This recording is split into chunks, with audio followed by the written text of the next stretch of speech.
দলীয় অনুশীলনে ক্যামেরাম্যানের ভূমিকায় তানজিম হাসান সাকিব, তাওহিদ হৃদয়ের সাথে আলাপচারিতায় ব্যস্ত নাজমুল আবেদিন ফাহিম আর কোচ সোহেল ইসলাম।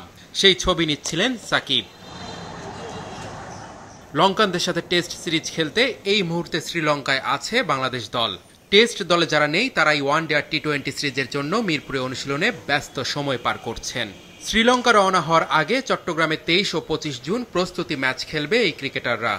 সব মশার বিরুদ্ধে সুরক্ষা দিতে এলো বসুন্ধরা এক্সট্রিম অ্যারোসল, মশার বিরুদ্ধে এক্সট্রিম সুরক্ষা।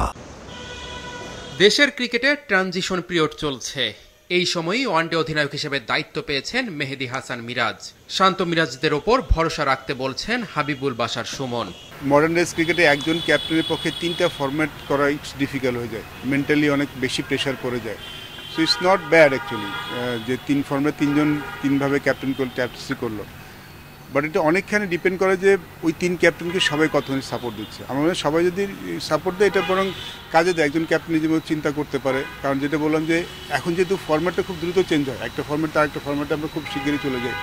সো একজন ক্যাপ্টেনের পক্ষে 3টা ফর্ম্যাটের যে বার্ডেনটা, যে প্রেশারটা একটু বেশি হয়ে যায়, তার খেলার উপর অবশ্যই একটু কিছুটা ইফেক্ট পড়ে। দলের চিন্তা করতে গিয়ে নিজের খেলায় সমস্যা হয়েছে নাজমুল হোসেন শান্তর, এমনটাই মনে করেন রাজিন সালে। শ্রীলঙ্কায় টেস্ট জেতার ব্যাপারে আশাবাদী তিনি। 3 ফরম্যাটে সে চিন্তা ভাবনা করতে গিয়ে তার হয়তো ব্যাটিং টিনে সে তার সময়টা কম দিচ্ছে।